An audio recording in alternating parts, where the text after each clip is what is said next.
Hello, I believe we are live.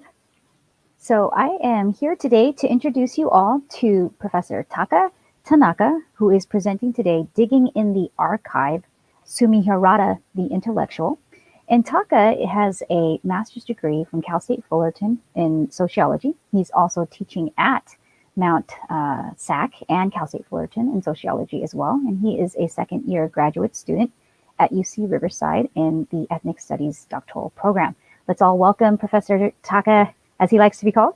And Taka, please start us off. I know we're going to be talking today about your internship at the Riverside Museum and just all the wonderful things you've been finding and discovering by looking at the Harada House archive. So why don't you take us through what you've been discovering?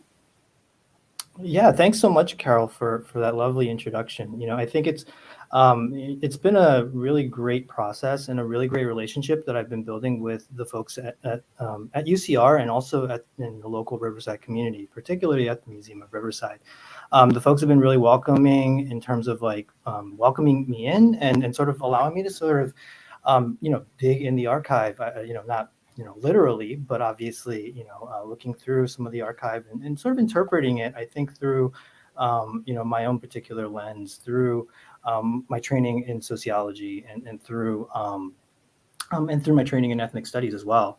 And so it's been really great to sort of, ping pong ideas with some of the staff and making sure that, I'm kind of approaching things in an authentic way, that I think resonates strongly with the community. So I guess what I wanted to do is first off is to sort of start us off with a little bit of an exercise, Carol. So I know we've been talking a little bit about payback, but maybe this is my payback towards you. But anyway, what I wanted to do was sort of discuss with you all. Let's see here if I can get the what home ownership is, like the home buying process, and what do we think of when we first think of like buying a home? Any sort of thoughts, Carol, possibly? Well, I know when you're buying a home, you have to go through this loan process and you have to figure out how much your home is worth and if you want to even live in that neighborhood, that kind of thing. Yeah, definitely. So I think some of the things that we think about is money, right? Mm-hmm. So definitely money is something that is always on the, whether or not we have enough for a down payment, right? How we can get a loan, et cetera, right? When my wife and I were looking for homes, we obviously were on Zillow and Redfin and trying to get like a great deal or trying to see how much our homes were valued or going to be valued at X amount of time, right? There's this process called escrow, right, which is kind of like this holding place for all the money that goes in there, whether you're the buyer or the seller, right? And obviously this isn't a class in real estate, but I think it gives us a really good idea of like maybe what I'm trying to get at here. Maybe if we're a little bit more socially conscious, we're thinking about gentrification, right? So we have the Mimosa Salon over here. This is probably like, I'm guessing it's San Francisco, but it'd be kind of nice. I could go for a little mimosa action right now. Maybe some redlining, if we've taken like a social class or an urban planning class, maybe these are some of the things that are very much, at the forefront of what we're discussing here in our today, with where voting areas are, sort of restricted, et cetera. And these are all based on like housing, like where the wealthy people live, right? But maybe these are other things that we can consider too, the state, right? Discriminatory laws, right? Racist neighbors, right?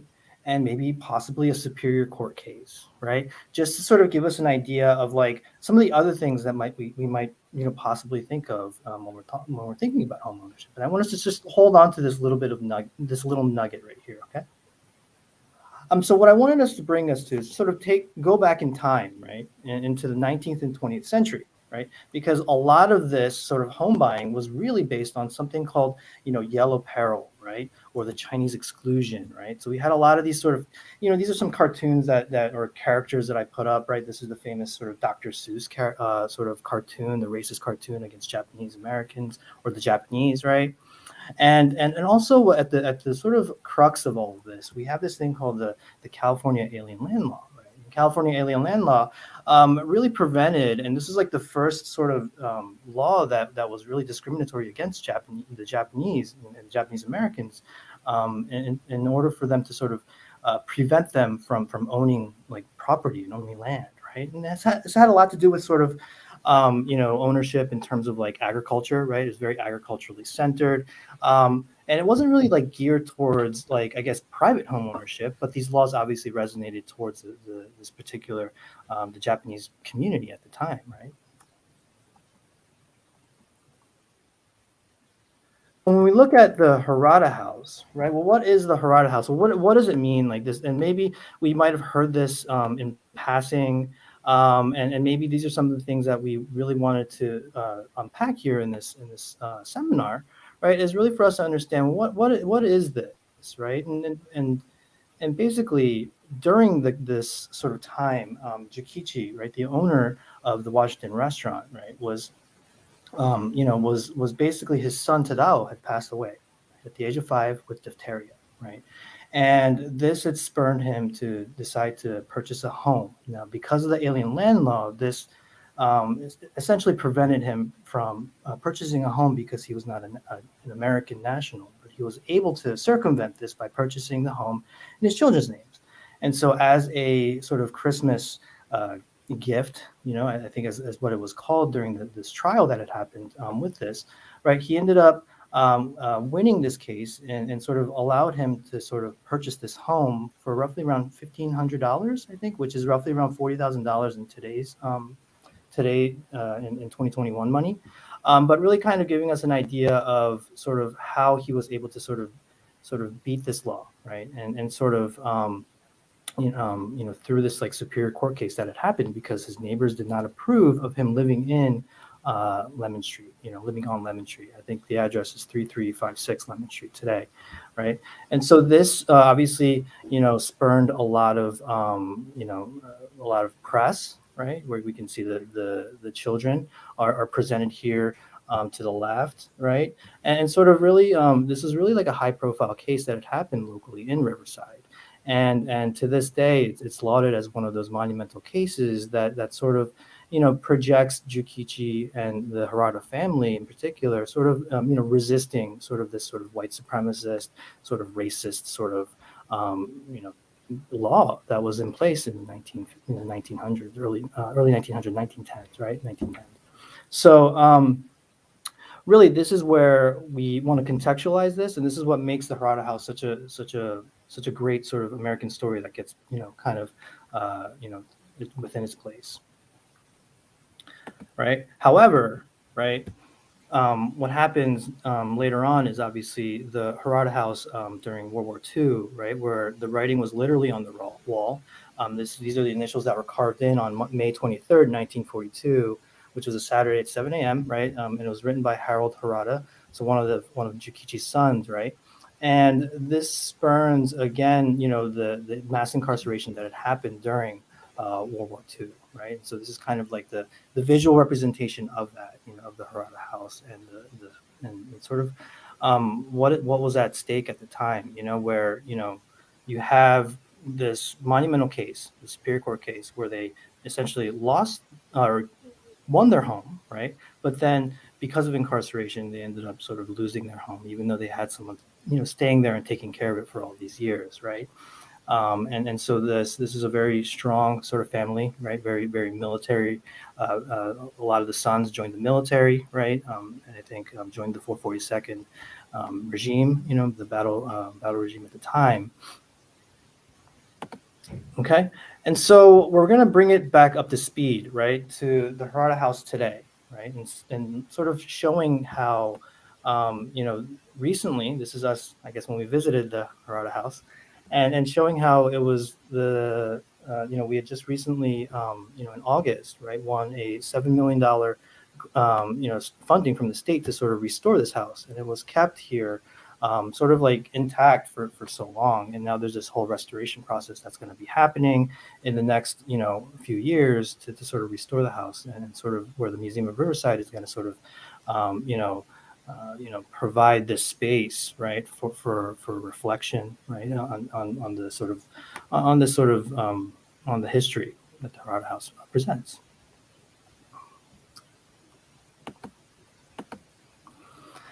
But at the center of this story, right, we have Sumi Harada, who was essentially the curator of the Harada House collection. And I'd like to call her a curator. Some might say that she had just never thrown anything away, right? But she had, been incarcerated in these different camps. She stayed out in Chicago for a while, but she eventually would return to Riverside, where, there's this, where the story goes is that she is, able to sort of present the Harada story in this authentic manner, where she had never thrown away, a lot of the sort of, you know, documentation, the memorabilia, from pre-World War, the years prior to World War II, and essentially like kept like an archive of not only her family history but also of the local sort of Riverside history as well. So she's this central figure that sort of pops up when you're reading about the Harada House, and this is an interesting figure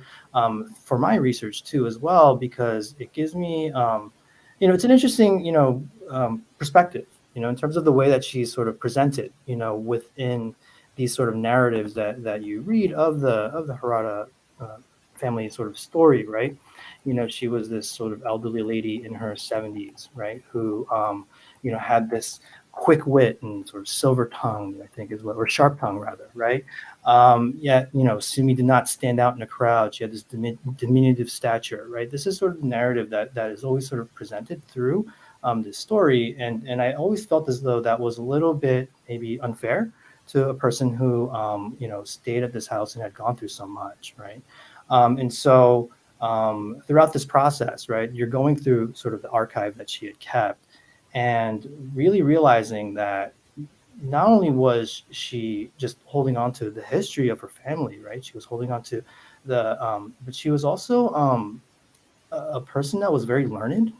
She was very educated. She was very well educated. She had a very strong vocabulary, and reading through her notes that she had kept, it was really important for us to sort of, for me at least, to look at this and think of Sumi not as, someone who was just this frail old lady, right? But someone who had actually had agency, right? Who had, you know, different sort of dimensionalities to her, had a personality, which is very much so, presented within the folks that I've talked to in the community.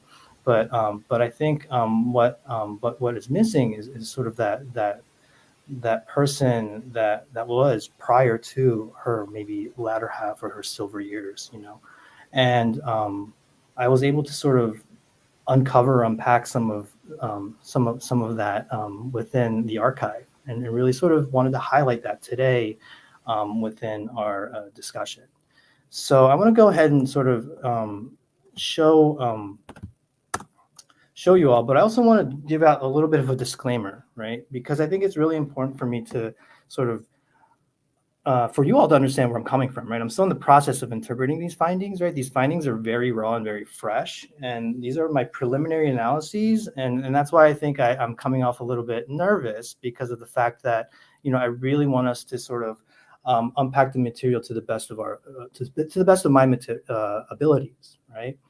I really appreciate your patience and support as I take my time to unpack these findings, and obviously this is a work in progress, right? This is something that I'm trying to sort of delve into, theoretically.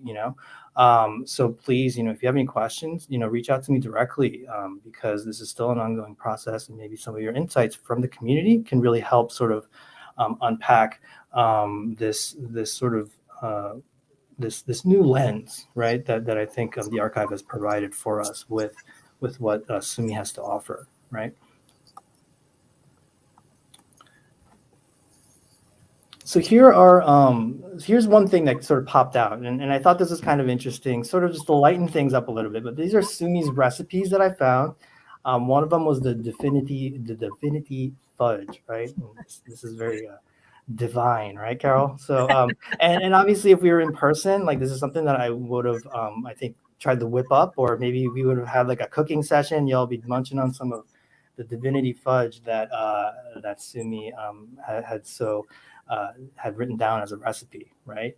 And obviously this comes with some help, right, with this deciphering. So thank you, Naomi Harada, for your help in helping me deciphering some of the handwriting of Sumi's. But this looks really great. Some egg whites, some sugar. It looks really simple, right? Right. Next, we have Sumi's chili con carne. So this was not in her handwriting, which I thought was interesting. Which is an interesting sort of analysis. Again, thank you to Naomi Harada, who was able to sort of help decipher this. And so, these are some of the recipes that kind of came through, right? And I know some of the folks that are really familiar with the collection or with the story. There's this like chicken recipe apparently that has yet to sort of surface. So I'm still like, I'm still looking through it and still trying my best to look for that recipe. And so because I know some of us are really dying to I think dying to get a taste of that as well. And I've heard really great things. But that was one of the things that Simi was really known for as a cook, right? She wasn't just this person that was like, quick tempered or had a sharp tongue or what are these sort of adjectives that we see, right? She was a person that I think also had a really good knack for cooking, and that's a really great sort of, that's a really great sort of dimension that adds to this story, to Sumi's story.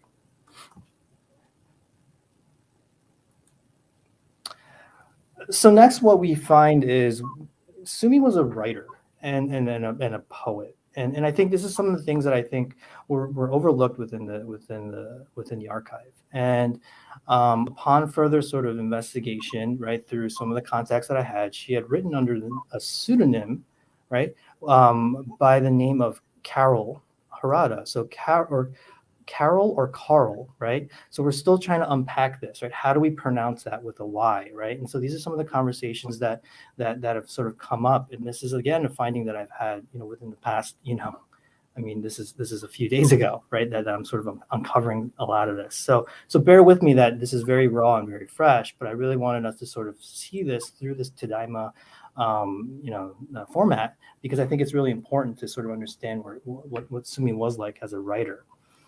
So I'm going to go ahead and sort of take a stab at this. I really like this piece. It's a short essay, and it's called Insomnia. And I've been dealing with bouts of insomnia leading up to my presentation for today. So I think it's very fitting. And so I'll go ahead and sort of read what Carol Harada had written. Webster simply put insomnia as a state of sleeplessness.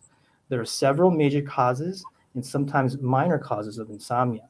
It is in most cases a touch of the heart. One's heart is broken, about to be broken, and lastly, one is on the verge of giving away, for better or worse.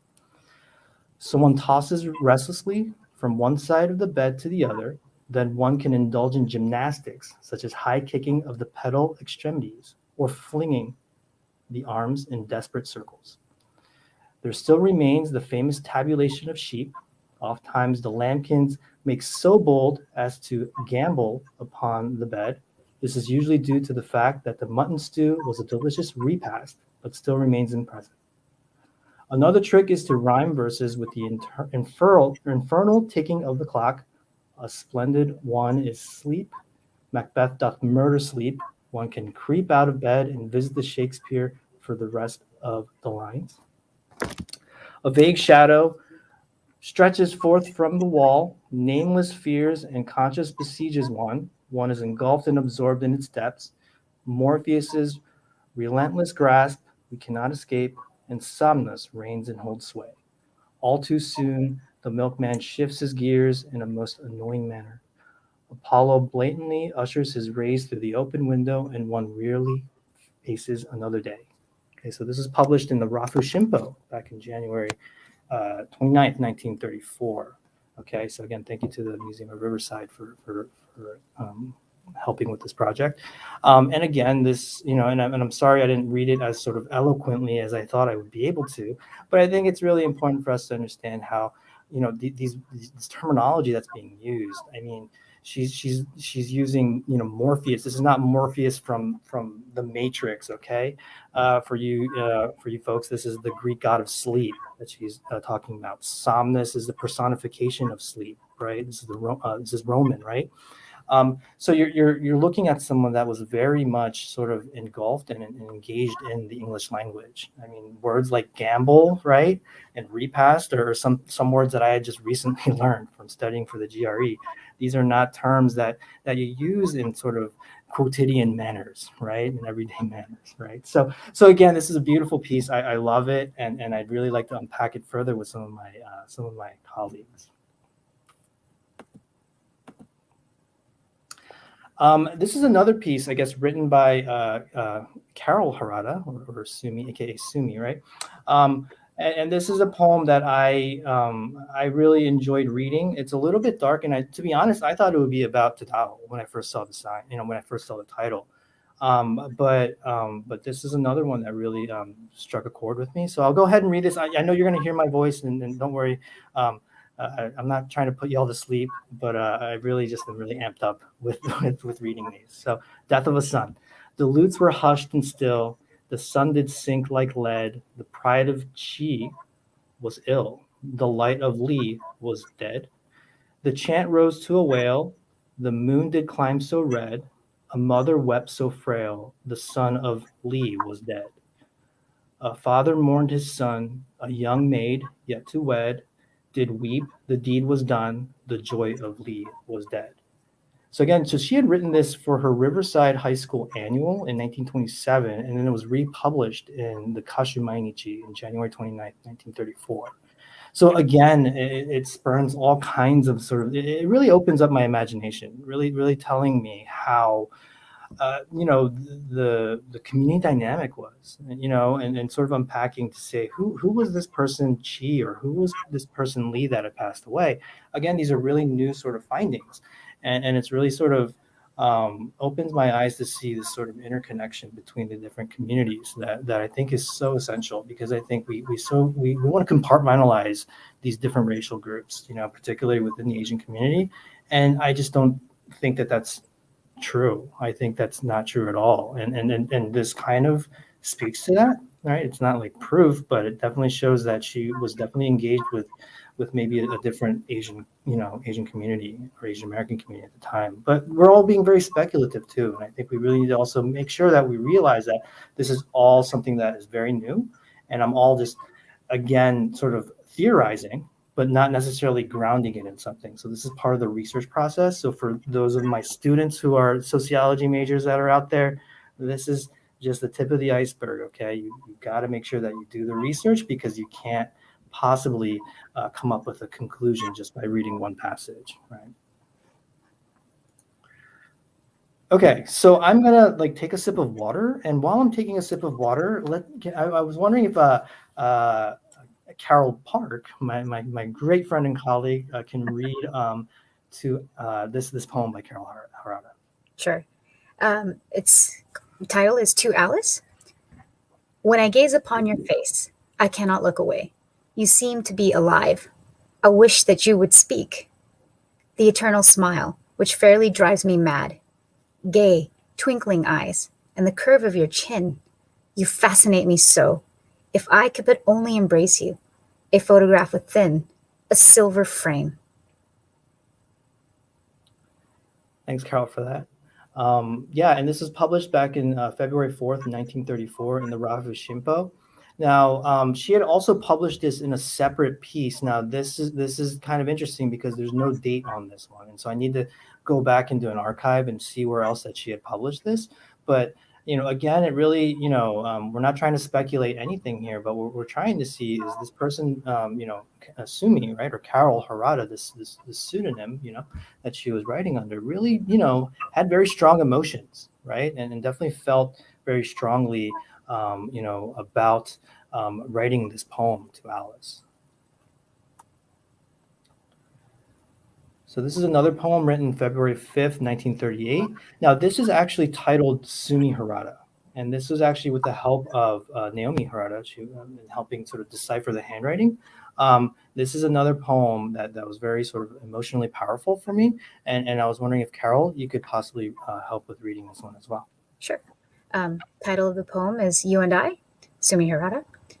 And in this idyllic love, we too shall share the quiet stillness and beauty of being together, that close intimacy excluding all care and grievances for a short while, oblivious to passing time, pain, and bitterness.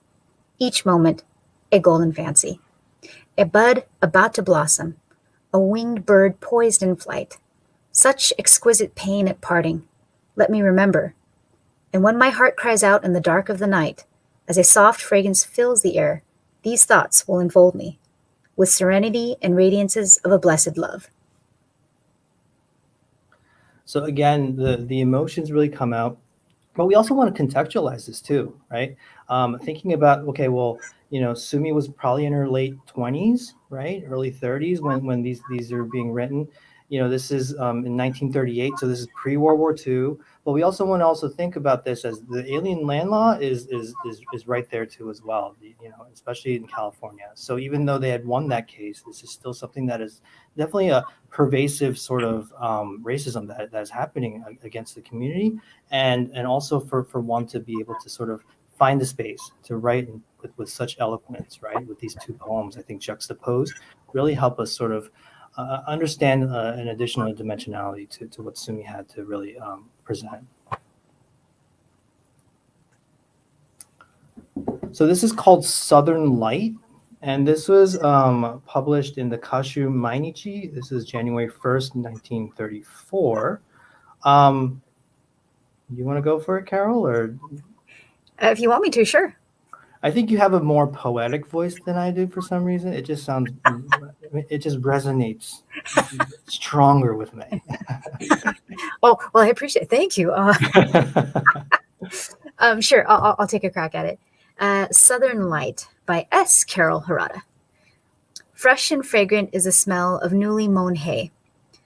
The pungent odor of sage brush is keen in the night air. Silvery moon bathes the whole landscape. The trunks of eucalyptus trees gleam, and the leaves rustle gracefully in the breeze. Surrounding hills are outlined in the sky, skillfully blended into harmony, an enchanting night. Imagine Pan piping a haunting melody on his reeds. Nostalgia, memories of a southern night. Yeah, and this is kind of interesting too. And thank you for mentioning how she had written her name. So she had actually written S. Carol Harada as another sort of pseudonym that she had used throughout her writing. And so again, this is very descriptive of nature, right? Trunks of eucalyptus trees gleam. Like this is a very imaginative vocabulary that Sumi has. This is again, something that opens my eyes and opens my imagination to sort of what the interpretation, or what sort of state was she in terms of writing something so beautifully.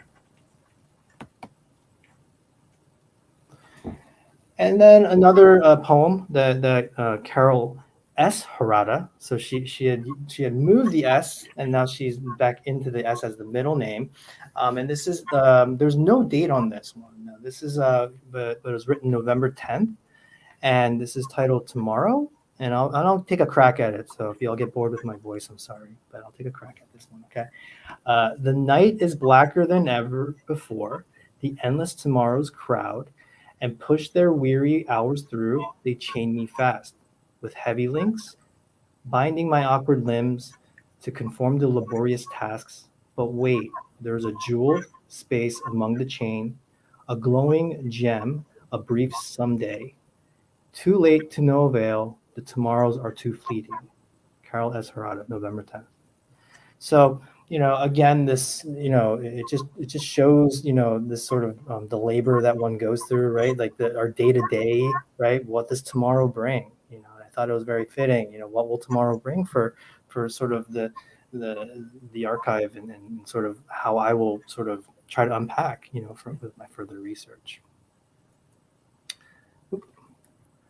And lastly, this is an interesting poem. So My Mother is actually a poem that she had written after. So this poem is written in 1933, right, in June. But in the Lemon Street book, right, My Mother is another poem that she had written after her mother had passed away. So this is another poem of the same title, but this is when she had written it earlier in her life. So this is dedicated to her mother, and Carol Park. Maybe you could take a swing at it. Thanks. Sure. Let's see here. My mother, S. Carol Harada. I love her. Such sweet companionship to a lonely daughter. I love her. Such loyal affection to an awkward daughter. I love her. That intimate confidant of her daughter. I love her because she is my mother. So simple yet so sweet, and I think I've noticed that Sumi in particular was very close with her mother, and that just it resonates so deeply, even in her poetry, just the way that she had laid out some of the things in her albums. There's a very close relationship to her mother that I think resonates with the way that she had written with her writing. And so it just speaks volumes. And again, this is something that we're slowly trying to unpack. We're not trying to really look at the thick of everything or try to at this point, right? We're not really trying to overanalyze things. What does each sort of stanza or what does each line mean? But again, it really provides us a space for us to explore what Sumi really meant, or what others meant to Sumi, right? And how she had internalized a lot of these things, yet she had also this capability of expressing what she was internalizing in such a beautiful manner that I think um, you know it just speaks volumes. And I think this is the Sumi Harada that I think I would have liked to have known back in this sort of very turbulent time for Japanese Americans, and for her to sort of write so beautifully and so openly, and just how brave she was to publish a lot of these poems in these sort of Japanese newspapers. And again, I'm going to have to delve into the archive, like, reach out to different libraries, reach out to different databases to sort of unpack whether or not there are more of these publications, as well as, seeing what that sort of social context was, right? We want to contextualize these things because obviously I'm only seeing these for what they're worth for their poems. And I want to make sure that we kind of are able to sort of look at these through this deeper sort of lens and sort of shifting a little bit of that narrative. Let's see here. So now that we know this now that we've contextualized things, right? Now Sumi Harada, the intellectual, comes out. So this photo, which I had sort of requested a while back, and I really loved it because she's reading the paper, right? This is back from I think I wrote it down in my notes here. I think it's from like 1946. I want to say, yeah, 1946. So this is right at the time where the Oyama versus the state of California case was going on, right? So this is like alien land law is still happening, right? And even though in this local Riverside context, the Haradas were able to keep their home, right? There's these legal battles that are still going on, right? There's issues of citizenship, et cetera, that are happening, and and Sumi sitting here, I don't think she's reading the newspaper like we think of it as. I think she's like analyzing things, right? She's not just like, reading like the gossip column and seeing what I don't know what famous actors were. This is I think something that speaks more volumes now that we understand that she was this intellectually sort of driven person.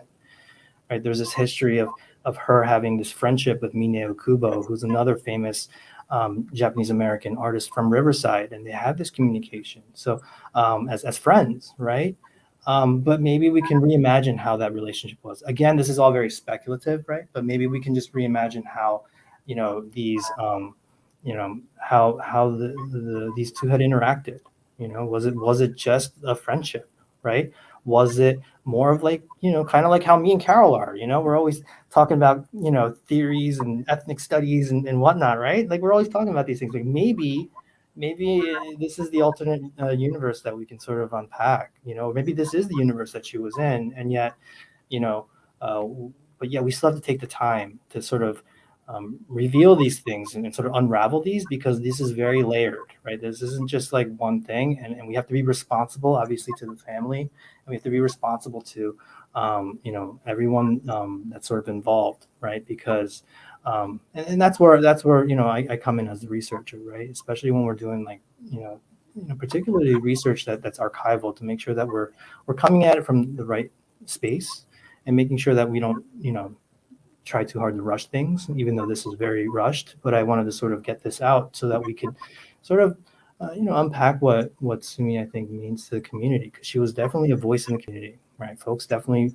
gravitated towards her, and especially in the latter half of her, of her life. But I think early on, like she was definitely a very strong intellectual, I know she at one point did go to Riverside Community College, but obviously unpacking some of that and seeing what kind of classes that she was taking. I mean, there's notebooks full of just biographies of Ernest Hemingway that pop up. I mean, wrote and wrote. And this is what I keep on telling my students, right? You got to continue to write. You got to continue to read to improve yourself. And this is what Sumi was doing. This is the project that she was working on. And maybe if incarceration hadn't happened, right? Maybe if these shifts in our history hadn't happened, maybe we would actually, be having a completely different discussion, in this moment right now. So, but yeah, and last but not least, kind of, wrapping things up, this is like a little bit of my reflection, right? Understanding the complex interactions and relationships that were maintained through very turbulent times, right? And so this kind of, resonates between, I think, the relationships that maybe she might have had with her family, right? Her friends, etc. But also just in general, right? And this sort of reflective exercise kind of gives us that sort of space to really reevaluate what it was like back in pre-World War II days, right? Understanding the multiple facets and intersections of an individual, right? We always talk about intersectionality, right, Carol? We kind of read a lot about intersectionality, Patricia Collins, all of that. But like, what does that really mean? Like, what does that really mean when we're looking at it through a lens that, quite possibly could be literally repressing that or oppressing that, right? Like you're looking at a woman, a Japanese woman, right, in the 1930s, like someone that was probably having to deal with a lot of this sort of patriarchal, right, tug and pull of like these transnational countries, et cetera, right, that are going on, and also trying to figure out your own identity and your own culture, what it means to be an American, right, the age-old adage, so to speak. And then we have and then shifting our understanding of what it means to be an Asian American, and specifically a Japanese American. But I think just in general, like I think we oftentimes like to sort of contextualize things within like a group behavior, right? I mean, sociologists are all about that, right? This is what the Japanese did during this particular time. These are the shifts. This is what happened because of certain laws, etc. But maybe but we were all individuals, right? That had these distinct interests, right? And how that impacts us, I think, is that sort of shift away in sociology, and that sort of delves into like what ethnic studies really sort of reveals, right? Is like this whole notion of placement and how that genealogy or how that history really places one in their own sort of context, their own histories, right? I'm always telling my students, I wish I was born, in the 2000s, because I'd be Mr. Cool with my liking of anime and whatnot, right? So, but apparently I was born in a different time, in a different era, and not to like, not to marginalize what this discovery was like, but to sort of contextualize things. Okay. This has been wonderful, Taka. I have so many thoughts and questions for you, and I know at this moment we're probably going to open it up to questions from the audience. But as people are typing their questions and formulating their thoughts on this, I just have a couple of comments for you and maybe a question or two in this as well. But through your presentation, you've reframed the way that we view Sumi Harada, right? There's some narratives that, like you said, portrayed her as the elderly, woman who was here in this house, who was the keeper of this house and so forth. But it's such a powerful thing you've done here by presenting to us Sumi Harada, the intellectual.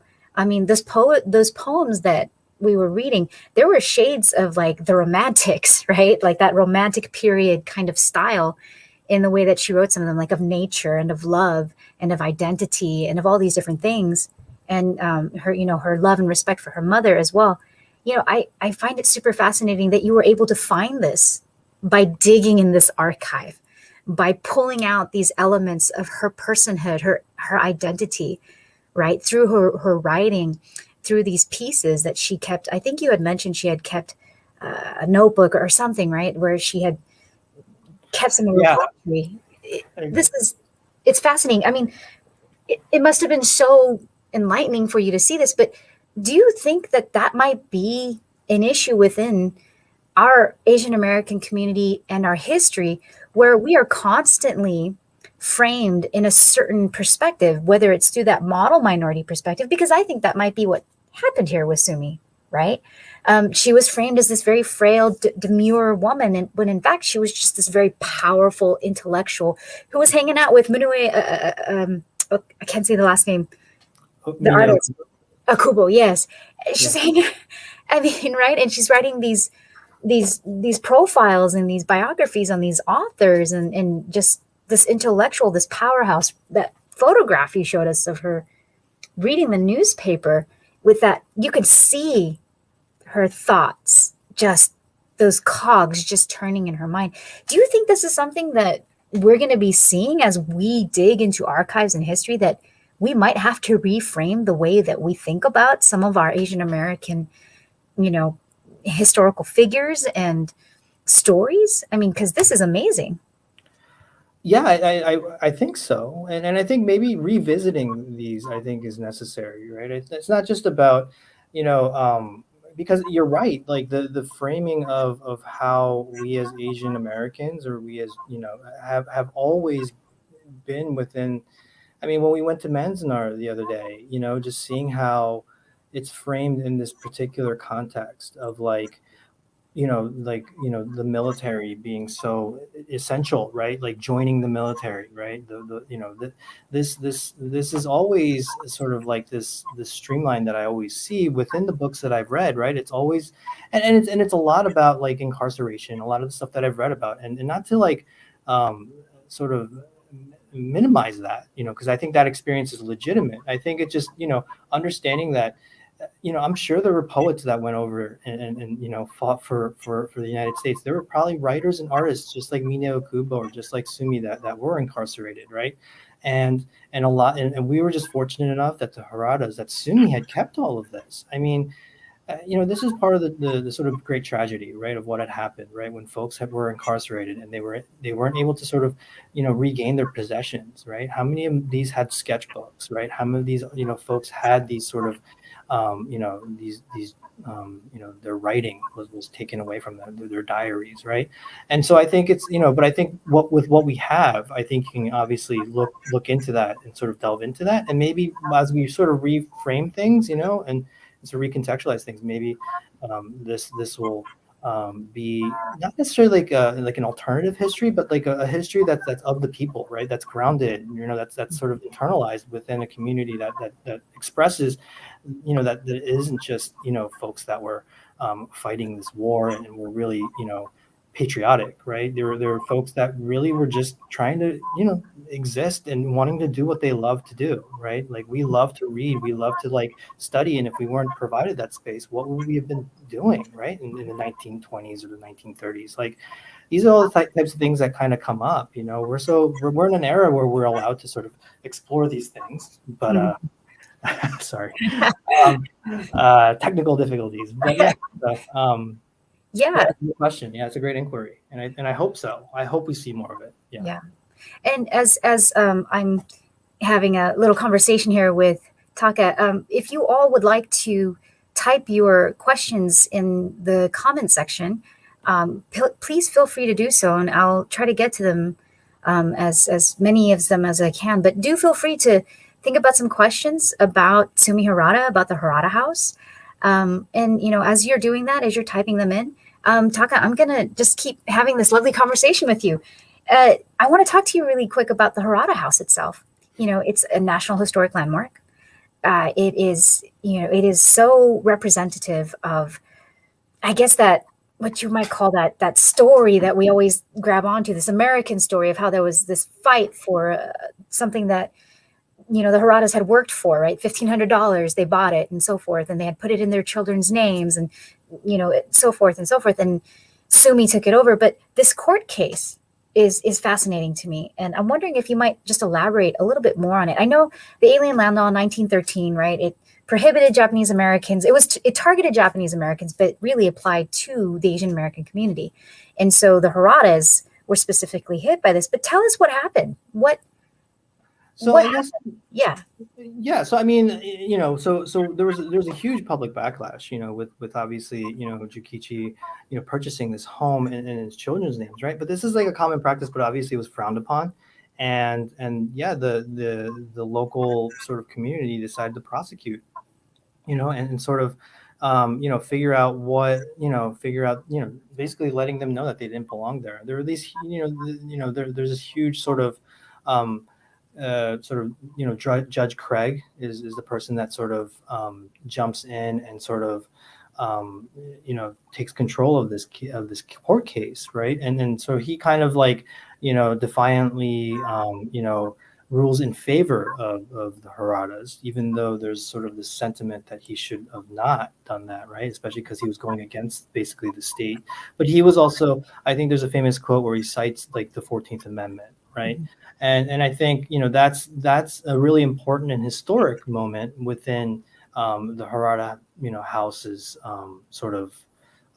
history, right? The Harada House's history, and then that's what sort of leads us to this fast forwarding, right, to the National Historic Landmark, and sort of realizing the importance and the significance of what this house is, and how it represents a lot of different things too. How it's like this sort of complex intersection of our histories too.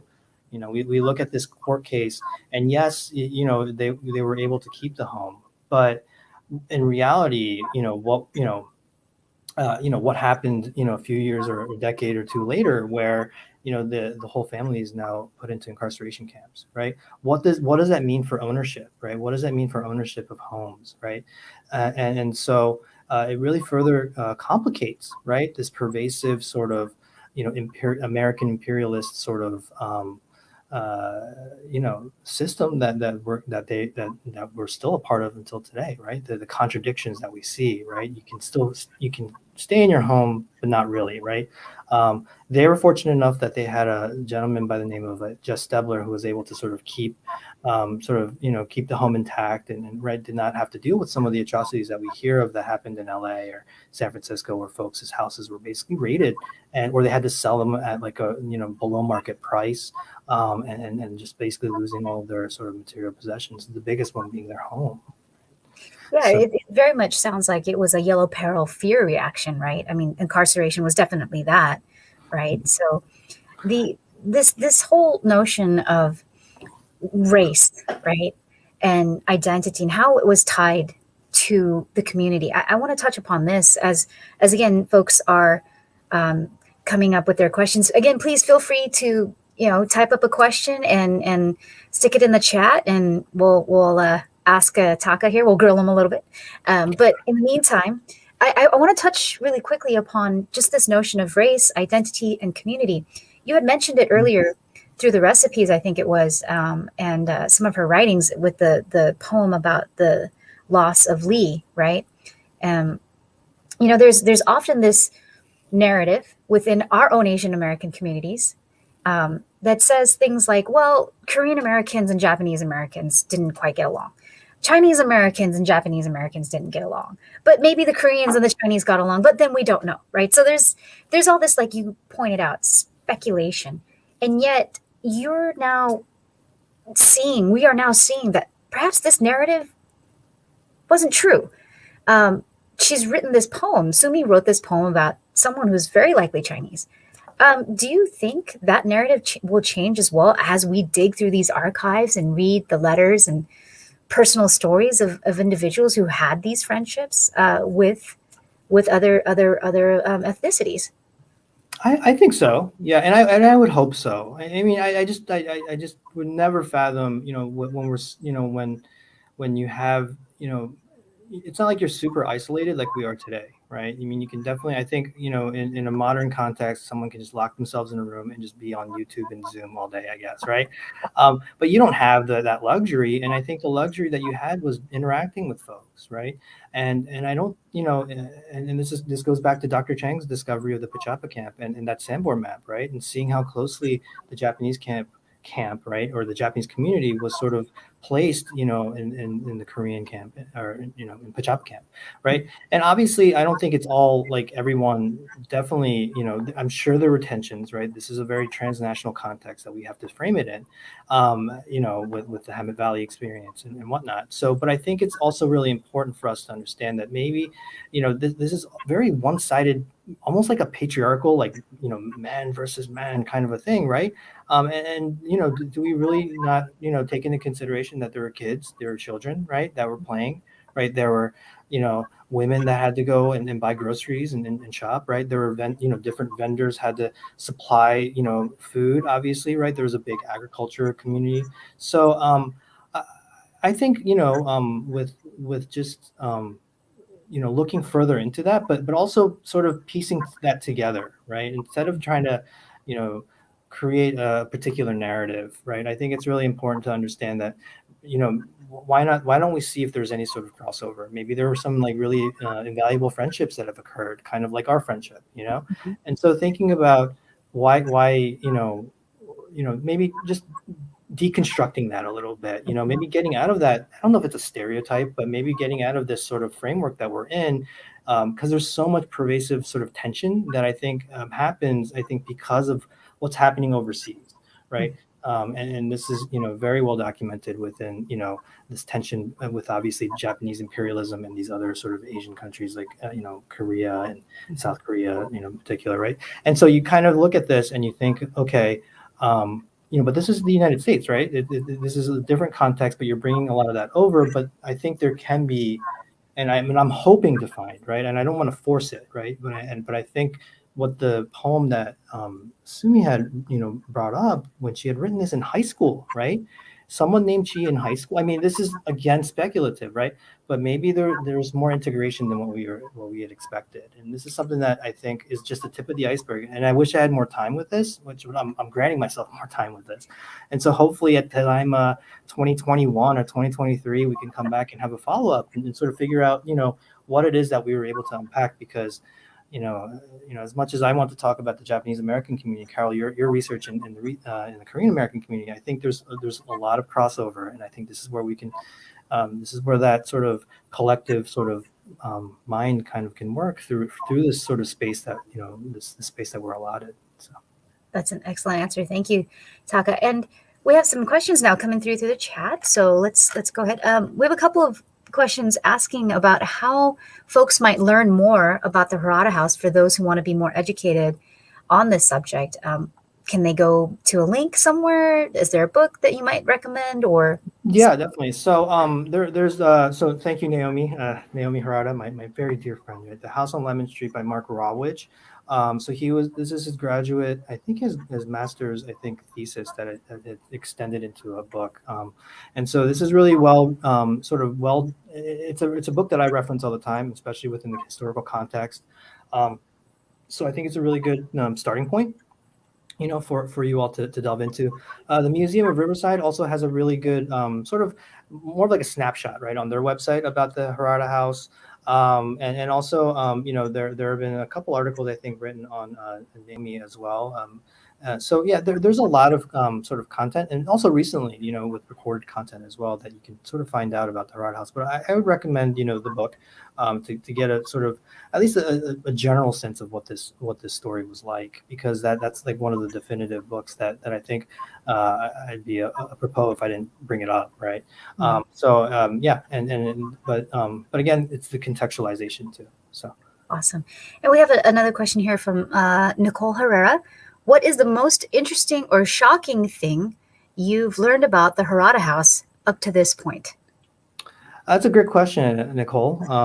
Great to see you. And yeah, I think it's what we just read. I mean, the insomnia. I mean, I have lost so much sleep over trying to unpack this to prepare for this particular moment, because it's been so heavy. It's been so heavy on me, because it's obviously something that is very intimate, but at the same time it really helps me sort of contextualize Sumi and her contribution to, I think, the English language, right? I mean, this is someone that is an artist, is a literary figure now in my eyes, and I think that was the most shocking, or most exciting, I guess. Shocking, I think, I think has a little bit of a negative connotation, but maybe exciting thing that I learned about. So thanks, Nicole, for that. Yeah. Awesome. We have another question from George Gadaya. I'm sorry if I mispronounced that. Do they let people take a peek inside the house? So right now, it's not. You're not allowed to take a peek in the house.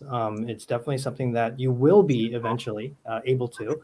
So right now you can definitely go outside of it and sort of there's a couple plaques in front of the house, but you can't like jump the fence. Or I don't recommend doing anything like that. It's not safe, just because it's still under that planning and construction process. So like, but yeah, it's definitely there. Yeah, so I think driving by it and maybe and this is the beauty of it, right? It looks like a normal house, right? It doesn't look like I think when we think of like a Japanese house, maybe we think of it like one of those old samurai movies, like with the tatami and all that. It doesn't look like that, and it looks like an American house, and I think that's like the allure of it too. It's like something that we would all live in, right? And so yeah, George, like definitely try to drive by next time that the next time that you're in Riverside. Yeah. Awesome. We have another question from Jessica Urick. Do you know if the Harada family had support from other members of the Japanese community during the court case, or were they isolated from the rest of the community because of the case? It's an excellent question. Yeah, that is an excellent question. Like I know, some of my colleagues and some of my friends have definitely I know of its influence right within the community, right? But I can't really speak too eloquently on the particulars. But what I do know is that Jukichi, the father, right, was going to go to like the Japanese community in like Los Angeles, I think, like the if the court case were to sort of continue on, right, it was going to be a bigger sort of transnational ordeal, and that was part of the issue with sort of this is kind of like a little bit of the critique, right, that goes into what Judge Craig really decided, right? Did he decide to sort of do this to mitigate a bigger problem, or right? And this is in Mark's book. There's a little blurb about that, where it's just like, or was it, because it was gaining so much press, because the community was definitely hearing about this, right? This was something that obviously affected the community, and the community was definitely going to push for it. And I think what ended up happening was, because the community was being very outspoken, that they were going to possibly have like their sort of home country kind of get more involved, and that was kind of like this sort of possible reason as to why this sort of decision was granted. But great question, and I think that's something that we can delve more into as I kind of go into my research, for sure. Thank you. Excellent. And as folks are still formulating their questions, we've been having some great questions here too. Please keep putting them in the comment section. We have a little more time. But yeah, put them in the comment section and we'll get to them as they come in. But Taka, I also want to just kind of keep having this conversation with you since we have extra time right now. You've been discussing these geopolitical situations, right? These conditions that affected just how certain cases and things were happening here in the States. I mean, of course, the Alien Land Law in 1913, right? They wanted to stop Japanese Americans and Asian Americans from owning land, from working, from right having jobs and these different things. And then you had brought it up briefly, the Hemet Valley incident of also 1913, and when anti-Asian sentiments were very, very high. I mean, extremely high, really, at that moment in history. And that correlates a little bit with what was happening geopolitically. And at the same time, we're having, all this stuff going on with the Harada House. We're having all this stuff going on with the Korean American community, with the Japanese American community, all these different things. But do you think that these we're going to contextualize this into today's times. Do you think that these geopolitical situations continue to affect how decisions and the way we perceive certain things about our Japanese American community or Korean American community or other Asian American communities, does that still affect us today? Or do you think that was just a historical moment, or are we still dealing with that? I think we're still dealing with that. I think it's maybe less like because I think with globalization, right? With globalization, with having a smaller world, I think we're dealing with this. I think with how manufacturing is going, has gone overseas, right? All of these like tariffs and whatnot, and dealing with like international trade and imports and exports. I think so, and I think we all have to realize that these economic systems are definitely politically driven, right? For capital, and we have to realize that this is something that is a continuous sort of stream, and I think it's more, and maybe it's coded more, maybe it's a little more savvier, maybe it's a little less sort of in your face as it was back in the 1930s or 1910s or whenever that was happening. But I think it's a really important discussion to be had, that it is something that I think we see just because of like this, are you talking more specifically about sort of geopolitical sort of tensions, I guess, between different countries, and then how it affects the community Yes. as well? Yes. Because I think that happens. I think you see that in some of the Koreatown signage, right? That I've seen in LA when there's when they're kind of bringing up things that are happening with the tensions between Japan and Korea and how they kind of impact how the community views, a particular community here, right? But I mean that's for something to sort of delve into, obviously, for us to sort of look further within this sort of modern context.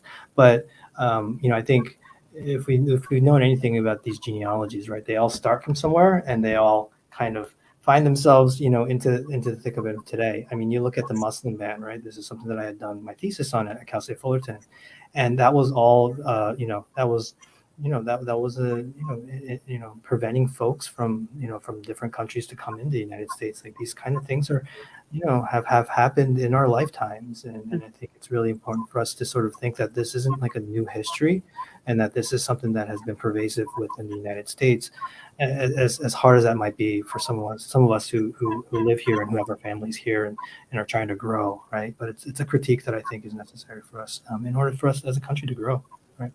It sounds like this is definitely a lesson we are learning from the story of the Harada House too. And before we get to this final question, can you kind of bring us to where we are now with the Harada House, the Harada family? Where are they now? Kind of that kind of question is how's everything going? Yeah, I mean, this is something that I think maybe it should be geared towards maybe some of the folks that I do speak with, with at the family. I'm not, I deal with, I think Naomi and I are sort of texting and sort of, discussing certain things at different points in time, and who's become a very strong ally with my project. So, big shout out to Naomi for her involvement with my research. But thinking, but yeah, I mean, there are close family members that are still sort of around, and they've presented at various points in time. But yeah, like I said, I'm still like I guess how do we say it? I'm still trying to build you know sort of this reputation. I don't know what you want to call it. Just I'm trying to still build myself up within the community. Like this is something that's very new again, and I'm just trying my best to sort of understand the family, right, and understanding the importance of this family, and also understanding how this relates to my own identity, right, how I view myself as a Japanese American, and sort of being able to sort of contextualize things of what it might have been like if I was alive in the 1930s. But the family, I think, has been very strong advocates and of the museum and then the preservation process, and so I know that their involvement has been very very important to the museum, to the city of Riverside, and also to the local community as well. So, yeah. And it sounds like that the Harada House is going through a renovation and will be open eventually to the public. Is that right? Or how's that looking? Yeah, so this is again, these are very recent revelations, right? The $7 million that was allotted from the state of California was a a huge deal for the museum and for all of us, working to sort of working within the Harada spectrum, the Harada family, the Harada House spectrum, right? Because they're building an interpretive center as well. Uh-huh. That's sort of like adjacent or like across the street, I think, from the Harada House as well. That's going to be a community space. So there are these different projects that I know that are sort of in the works, and obviously there's a lot of folks that are involved that I think have the best interest of the family and sort of the legacy that's been provided. So, I'm just I'm just really, fortunate to be in that space to really see the progress, right? I mean, if you would have said, 6 months ago that they would have gotten that award, given all the budget cuts and with COVID going on, I would have not thought that we would have gotten it, the $7 million so quickly. So I'm really happy, and I'm really looking forward to to hopefully working with the museum, but if not, in a capacity to enjoy it as a patron as well. So Right. It just sounds like a lot of good things are going to be happening for that house that's still standing, which is wonderful and such a great symbol for our community. We have a couple of comments here and then a question from Brooke Olson. Is there anything us viewers can do now to show and give support? And then there's a couple of comments I'll go ahead and read after. So yeah, is there anything us as viewers can do now to show and give support? yeah, definitely. You can definitely, check out the Museum of Riverside. I know that they are, they're a very strong proponent of the Harada House, and the projects that are there. So supporting, I think reaching out to them, and I know they do accept donations as well. So I think that'd be a really great starting point in terms of supporting. But obviously, being engaged with the community, is one thing as well, and checking out the site, and there's I think I know there's a project in the works of sort of there's different projects, I guess, in the wings right now. So I think just stay tuned. I guess is the best way I can put it. So I think hopefully y'all will be able to sort of engage with it. Obviously, y'all can talk to me about it as well. And sort of pick my brain too as well, because I think this is an interesting community space for us to sort of explore. So Awesome. Here's another question before we get to the comments again. From Cumulus25. Is there any correspondence between Sumi and Mine Okubo in the latter's archives? that's a great question. And if I, that's part of, like, what's interesting is, like, I actually found, just a little bit of a, like, it was like this, I think it was like her address, Mine Okubo's address. That was, I think it was Mine Okubo that had written the address. Like, it was like her address in New York, because she was living in New York at the time, right? She had moved there to pursue her career as an artist. And so, those are the types of correspondences that I know exist, right? I mean, I think I was just recently reading, Mark's book, and he had mentioned that, there's like a plate set that Mine had given to Sumi. So there was this very close relationship. But yeah, I mean, if I, that's part of, the uncovering of it, right? There's so much out there that, and it's a delicate process. It's not like something that I can just sort of click through, right? And just sort of copy, paste, drag, do whatever, on a computer. This is something that is very delicate, it's very hands-on.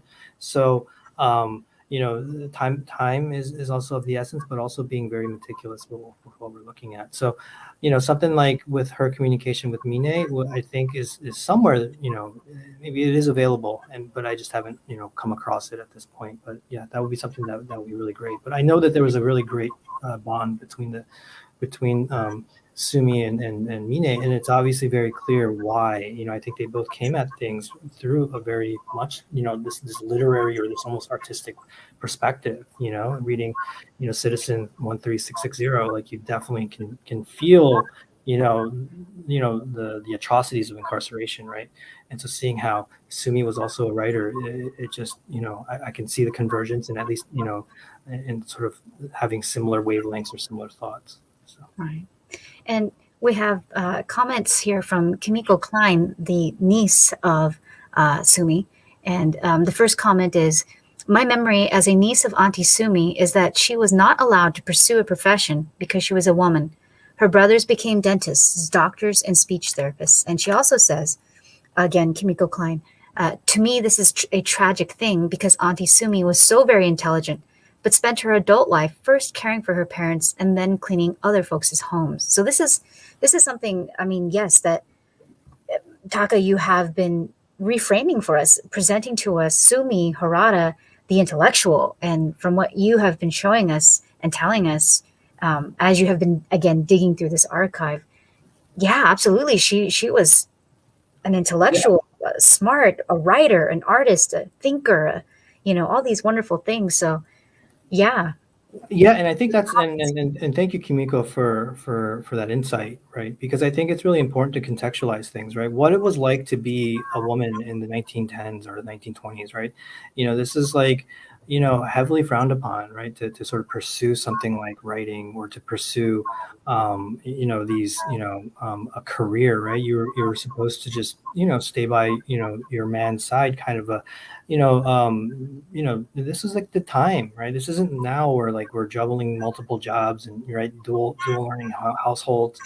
Um, and yeah, it is tragic, but to see how she had spent her adult life, caring for her parent, or for others, and also, ending up, sort of as a maid, cleaning houses. But I don't want to envision that. I think that kind of, I'd like to think, of highlighting, right, some of the great things that I think Sumi contributed or can contribute to our community today, posthumously, right? Because I think it's really important for us to sort of view some of the strength that she had, right? Some of the boldness, like that definitely resonates with what how she's described, or how folks that have known her have described her. But really, focusing on the beautiful writing that she had, and seeing how that can sort of maybe, inspire, my daughter, right, to become a writer, right? Maybe inspire someone else to pursue what they would like, in that sort of context. Because, I think Sumi is an extremely great role model, right? She was given awards for her contributions to the community in Riverside. She won the YWCA, Women of the Year award, I think, at one point. She had given lectures and talks at UC Riverside about the experiences of being incarcerated. So, that's the Sumi that I think we should all try to, focus on and remember. And it is tragic and it is sad, but I think maybe Sumi would like for us to sort of, take a gander at some of the beautiful poetry that she had written. Awesome. Well, I think we did go over a little bit with time, but this is such a fascinating conversation and topic. Thank you so much, Professor Taka, and to the audience, and to Kamiko and Naomi, and to all the Harada House and the Harada family members and folks who are supporting.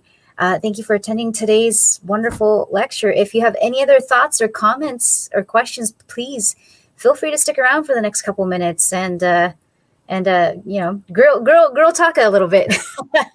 No, I just want to say thank you to everyone. Naomi, thank you for your very insightful comments. I mean, this is something that I think, I've been really sort of delving into and thinking too much about, maybe, or really thinking of it, thinking about what this uncovering means, right? And so, if it wasn't for Naomi's support, like, I don't think I would be in this position to feel comfortably to talk about this. So, thank you to the family, thank you to the Museum of Riverside. Like, this is really such a great. Oh, and one other thing I do want to mention before I do my thank yous is that we have extra credit, right? So all the folks that are in here for the extra credit. So the extra credit word, okay, and I'll pull up a prompt, okay? So basically you'll get 5 points, whichever class you're in, and basically the key word is Sumi Harada. So the keyword is Sumi Harada. So if you put that keyword in there, you can give me some comments or some feedback, but as long as you put that in there, you'll get the 5 points. And obviously, if you're watching this recording at a later time, you got to sit through the whole hour and 15. But at the same time, it'll count too as well. So obviously, this goes for my classes this fall semester. But yeah, so keyword is again Sumi, Sumi, and last name Harada. So can I put that in the chat? I don't know if I can put that in the chat, but hopefully you can re-watch this little portion, but it's Sumi Harada. Okay, so it's great seeing y'all. Like my class, like they love me. So but I appreciate everyone. Like I appreciate everyone, and I do apologize for sort of being a little nervous, for early on, but I did my best. So and hopefully we can discover this as we move forward. Yeah. Awesome.